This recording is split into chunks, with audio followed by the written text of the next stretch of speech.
Hey, virtual on the mat. It's Ramsey here. Boy, this is not ideal. I cannot tell you how much more I would rather be in the studio with you all right now. But in the spirit of making the best of things, let's do a yoga stretch for athletes and inflexibles. Okay, let's do what we always do. So the one thing I'm going to tell you, we don't have props. I'm going to try to teach a propless practice today with the one exception of a beach towel. All right, so if you can have a big beach towel next to you, for some of you I know have more sensitive knees, and it'll be nice to pad your knees, okay? Bear with me, bear with all of us teachers at On the Mat.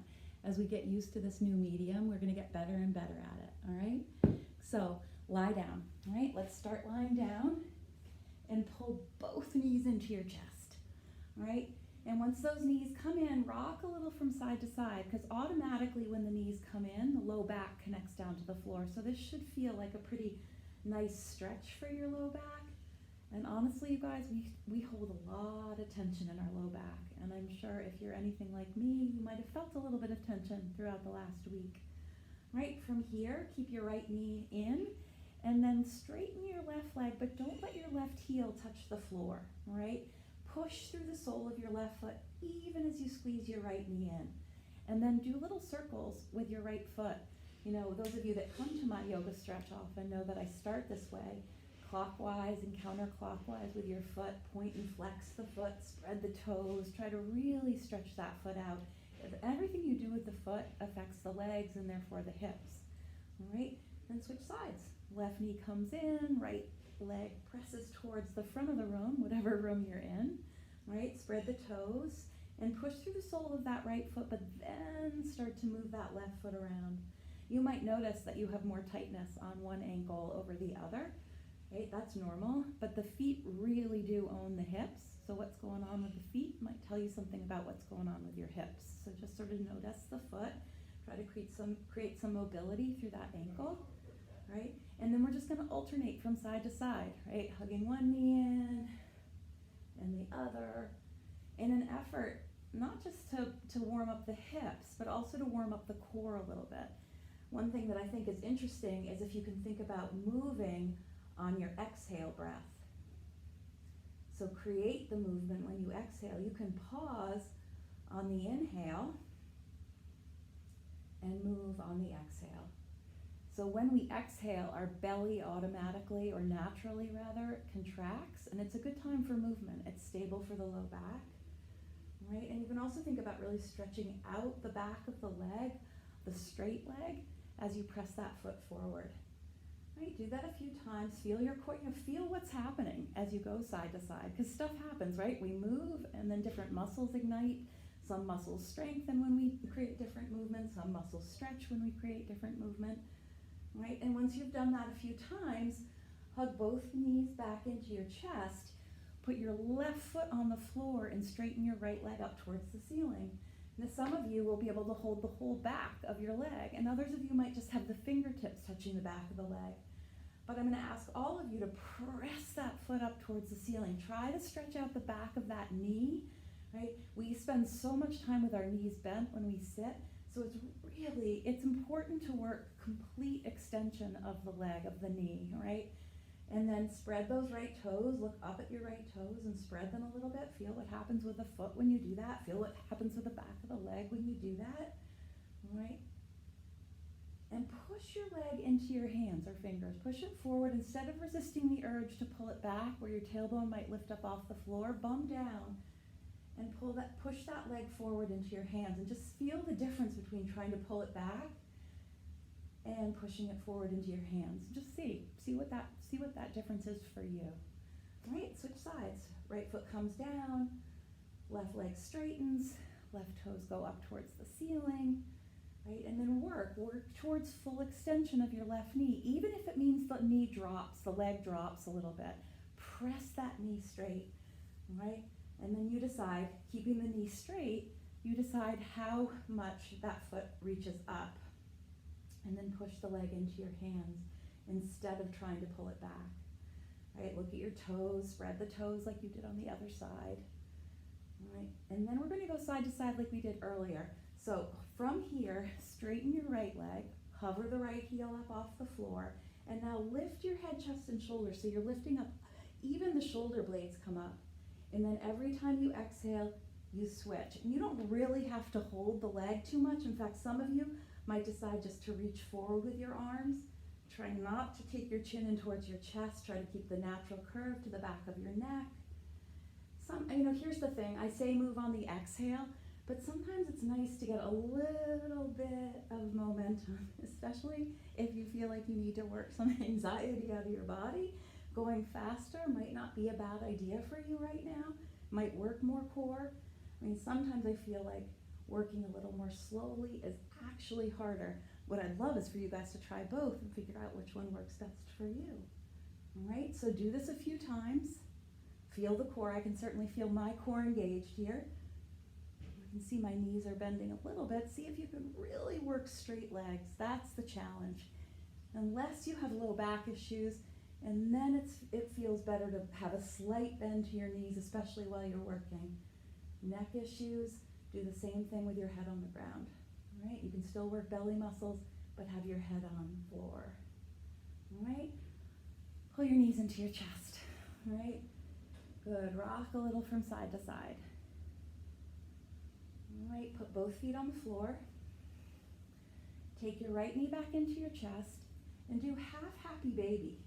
Right, for some of you, that's going to mean holding the sole of your foot. For some of you, holding your ankle. For some of you, holding the back of your knee. But take the knee outside your waist a little bit. Right, and pull that knee down. This is a hip opener, so you can take the knee even wider if it feels good to you. Right, from here, hold it for a couple of breaths. Do a couple more rolls of the foot just for ankle mobility. That's always a good thing. And then come back to the center. Take your foot over your thigh and press your right hand into your right thigh. Flex your right foot. Don't let the foot just go dead. There should be an active foot on that right side. And arch your low back just a little bit away from the floor so that what I think of it is the natural curve of your low back. Like you could slide the back of your hand. You hadn't completely pushed the belly button down towards the spine. So natural curve to the low back.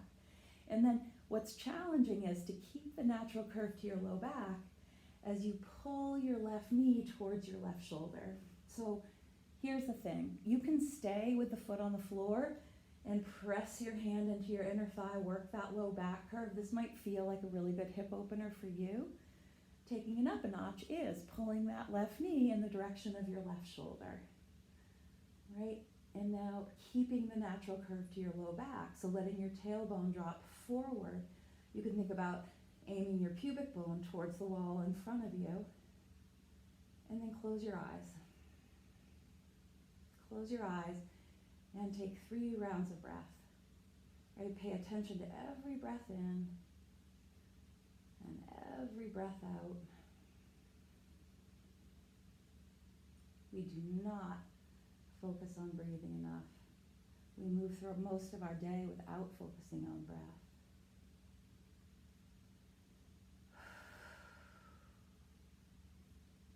And then release.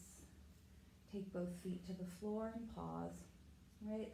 The right side hip might feel different than the left side hip. Notice that. That would be completely normal. Keep your right foot on the floor. Pull your left knee into your chest. And take half happy baby. Right? So you could hold your foot, right, and pull that knee outside your waist. You could also hold your ankle. You could also hold the back of your knee.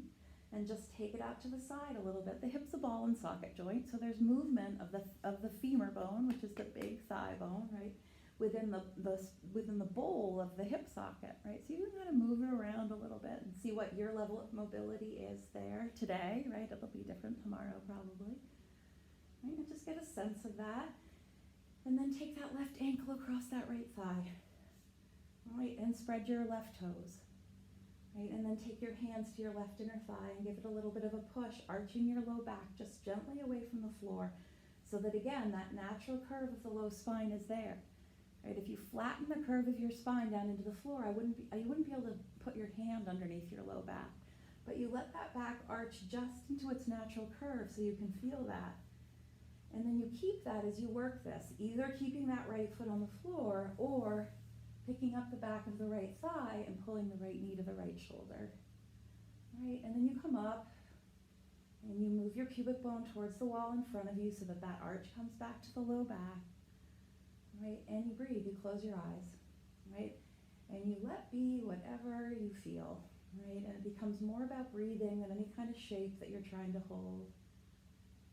You notice what you feel, and if it's intense for you, you might find that breathing is difficult, right? Because our breath is always affected by the circumstance of our lives. Keep allowing that tailbone to get heavy, even as you pull your right knee towards your right shoulder.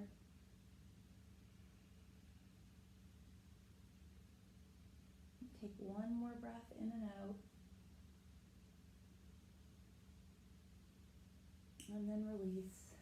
Take both feet to the floor, pause. Again, take a big breath in and out.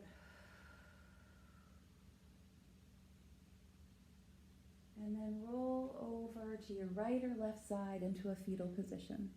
All right, so we're going to press ourselves up to all fours. All right, so from here, use the strength of your arms to press yourself up. All right. Stack your wrists right underneath your shoulders and stack your knees underneath your hips.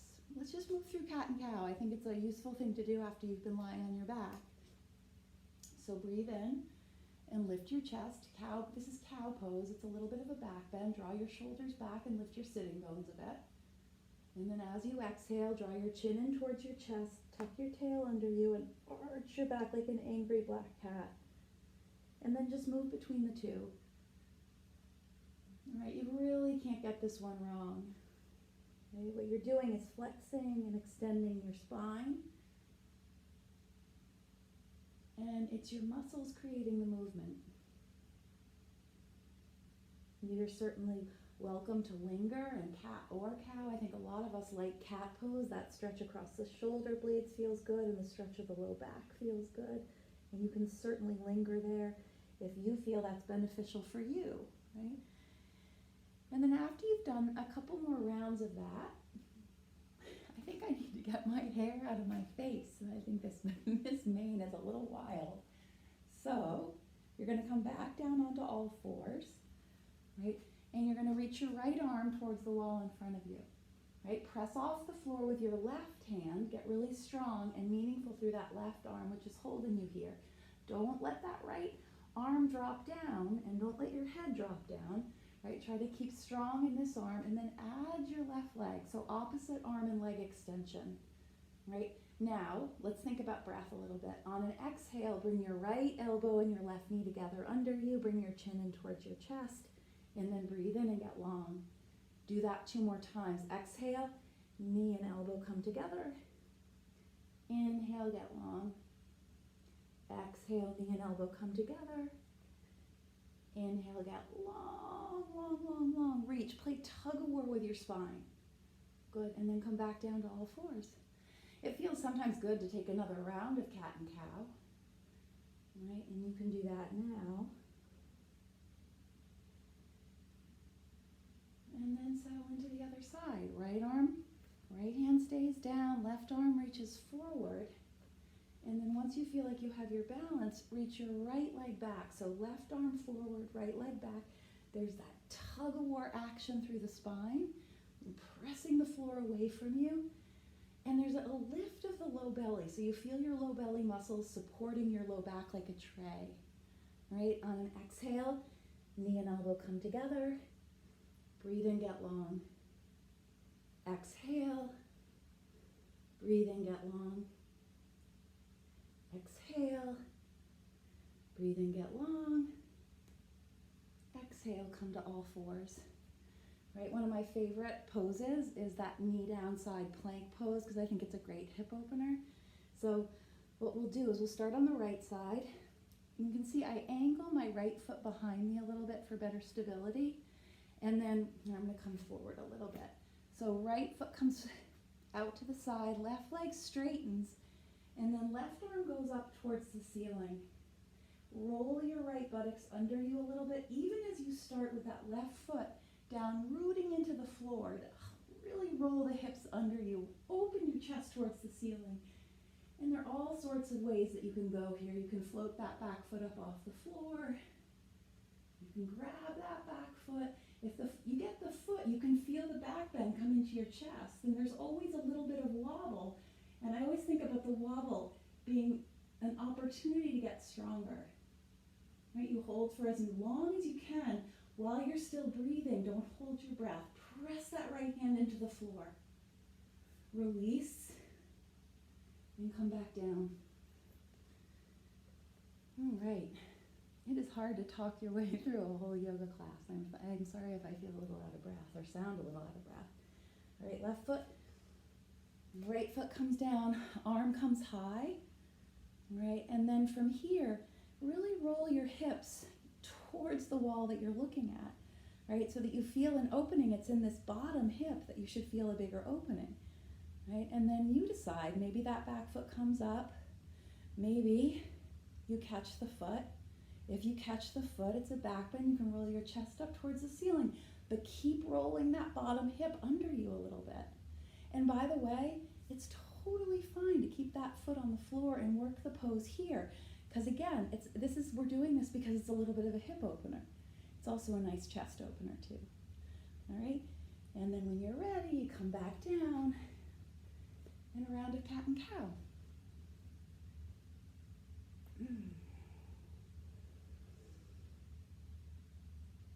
So let's do a little bit more work for the hips. All right, so step your right foot forward, leave your left knee on the floor, and this is where that beach towel might come in handy. You know, if you have sensitive knees, right, you can put a beach towel under that left knee and you're gonna come up. Right, take your hands to your front leg and just go forward and back a little bit. So you can see right now my left toes are curled under. It's fine to point the toes, right, but just make sure if you're pointing your toes that you're not sickling the foot in, right? The foot should be pointing straight back to 6 o'clock if you're on the top of the foot. Otherwise, I think with the number of people that have plantar fasciitis these days, that tucking the toes under and giving the bottom of the foot a stretch is not a bad thing. I mean, alternately, this is not a bad stretch for the shin and the top of the foot as well, so both are good, and it's good to do both at different times. All right, today I'm going to tuck my toes under, right, and I'm going to interlace my hands behind my back, right? You don't have to do this, right? You can take your arms into more airplane arms and just work that chest opening. Try to keep some level of tailbone heavy, so don't stick your bum out behind you. You'll feel right away that you lose the opening through the front of the left hip, right? But I like that interlace of the hands, bending into that right knee, lifting the chest, maybe looking up, maybe looking straight out in front of you, but trying to get a little bit of opening through the fronts of the shoulder, right? Big breath in. Go ahead and then come back. Right, from here, take your arms out like a T, and then take a twist, so that your head is right over your hips, and your arms, it's as if somebody was trying to pull your wrists in two opposite directions, right? And your spine is staying lifted, your chest is staying lifted, right? One more big breath in, and then come back to the center, take your arms up, cactus your arms, take another little back bend, and your elbows back, hands down to the floor. Right, come back to all fours. Step your left foot forward, take your hands to your thigh, rock forward and back. Right, so we're really attacking the hip flexors, those muscles at the front of the hip, and when you think about how much time we spend sitting, it's really nice to get some extension there. All right, we'll spend a little bit more time here, but now work the shoulders, interlace the hands behind the back, or if you can't get that interlace comfortably, you take your arms into airplane. You know, an option, if you had a strap, it's not a bad option here as well. Again, we're just trying to open up these muscles at the front of the shoulders, the pecs. All right, so you can lift your knuckles away from the back body if you've got the interlace. All right, tailbone stays a little bit heavy, so don't stick your bum out behind you. You can look up, maybe lift the chin. Good, and then take your arms all the way up, stretch length into the side body. Take your arms out like a T. Imagine somebody was holding each wrist and playing tug-of-war with you. And then take it into a twist, but keep the crown of your head stacked over your hips. So don't pitch forward, right? Try to stand up straight through the spine. Think about your spine being perfectly vertical, but again, there's that tug-of-war being played through the wrists. right? One going this way, one going that way.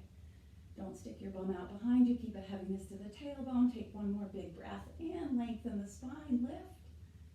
Good. Come back to the center. Cactus your arms. Inner elbows back. A little bit of a back bend. And then come on down. All right. Go back to all fours. Take a round of cat and cow.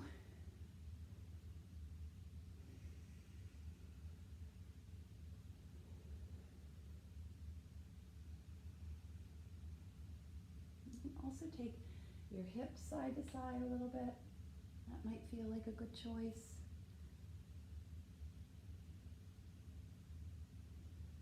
And then from here, cross your ankles. Sit over your crossed ankles. You can move your towel out of the way. And we're going to lie down again. Right, when you first lie down, pull your knees into your chest. We're going to do a little bit of core work. All right, we're going to take both feet up towards the ceiling. Now think about, remember how we talked earlier about having the natural curve to your low back? Now I want you to eliminate that. So really think about pushing your belly muscles down towards your spine, all right?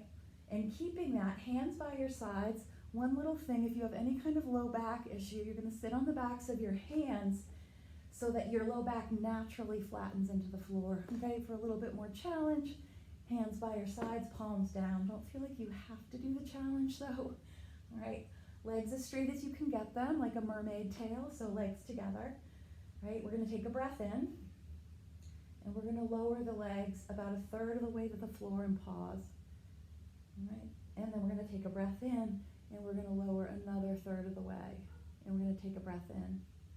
And then we're going to lower until the legs hover just off the floor. Pick up your head, chest, and shoulders, right over left, left over right.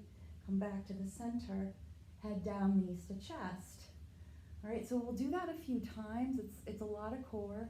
What I want to say is you don't have to bring your legs that low. So especially people who are building core strength or who have any kind of low back issue, the way you're going to sit on your hands for starters if you have a low back issue, because it will be easier to flatten the curve of your low back. When we do this kind of abdominal work, what we want to avoid is arching the back away from the floor and then disengaging the abdominals. All right, so you could do a third of the way, another third of the way, and this could be your lowest point, which would be fine, especially if you're building strength. And by the way, not easy, okay? So you're going to decide every time you lower a third how low that third is for you, okay? Breathe in. Exhale, lower a third. Breathe in. Exhale, lower another third. Breathe in. Don't let your back arch away from the floor. Lower to your lowest point, right? And you can decide if you want to pick up your head, chest, and shoulders and do right over left, left over right. Pause, head down, knees in, all right? So I would say that you want to do that about 3 more times, right? And you get to decide, right? And we'll do it together right now, moving on breath, okay? You decide how low that third is for you. Legs as straight as you can get them. Breathe in. Exhale, lower a third. Breathe in. Exhale, lower another third. Watch that back arching away from the floor. Lower to your lowest point. Maybe pick up your head, chest, and shoulders, right over left, left over right, and then knees to chest, head down. All right, again, legs straight. Breathe in. Lower, lower, lower, right over left, left over right, knees to chest, everything down. Okay, I'm going to decide that was it. All right. So you could do more if you want. That's a really good one, I think, to build low core muscles. Right? Let's take a bridge pose. Right? So reach back. Make sure you can touch your heels, and then look at your feet. Make sure they're about hips distance apart, which is about 8 to 10 inches. And you want the outside edges of your feet to be like 2 parallel lines. Right? Make sure you can touch your heels just barely, because you want your knees right over your heels. It gives you better ability to lift your hips into bridge pose, okay? So lots of different arms for bridge. Once you push off your heels, the hips come up. You could do robot arms, pressing your elbows into the floor and trying to get those hips up, right? Reaching your fingertips up and pushing off your elbows. The more you push off your elbows, you'll feel more lift in the chest. That's one really good arm, right? The other way to do this is hips up. Interlace your hands underneath you and try to get that outer upper arm under you so that there's more lift of the chest, right? Another really good way to do this for people who have tighter shoulders is to hold the edge of your mat and really pull it towards your feet a little bit. So I have a thin mat today, but as your feet come up, right, you could pull your mat forward towards your feet as your hips lift, right? And then really focus on, in this case, and I'm going to interlace my hands under me, but think about lifting your chest towards your chin. Do not do this, bringing your chin in towards your chest. It's all chest lifting towards chin. Push off your feet, right? And think about opening, getting longer from your sternum, the center of your chest, to your navel, your belly button, right? So there's an opening across the front of your body, and you're using back body strength to find that, right? Push off your feet, lift your hips a little higher, and then come on down. Right, so you can repeat that. That's a really, bridge pose is fabulous, right? The next pose that I think would be nice, I am squished into a tiny little space. I'm hiding from my entire family right now. Take the soles of your feet together, take your knees out to the side, take one hand to your chest and one hand to your belly, and close your eyes. This is called Supta Konasana, and it's a great inner groin stretch. And mostly, you guys, I hope it's relaxing for you, all right? So you're going to take one hand to your chest, one hand to your belly. You're going to close your eyes, and you're going to take 20 rounds of breath there, right? And after you take 20 rounds of breath in Supta Konasana, you're going to take your arms long by your sides, right? And you're going to stretch your legs long, right? And you're going to come into Shavasana. And do at least 20 to 30, maybe even more breaths in Shavasana. We all need more Shavasana, especially at this point in our lives, in this era. So my advice to you would be to stay in Shavasana until somebody calls for you. And even if they call for you before 20 breaths, stay there. All right, I wish you a really good day. I can't wait. I'm going to teach another class soon. I'll put one up in the next day or so. We're going to have fun with this, right? This is going to be very funny. I'm going to try to hide myself and squirrel myself away from dogs and people. All right, I'll see you soon. Bye.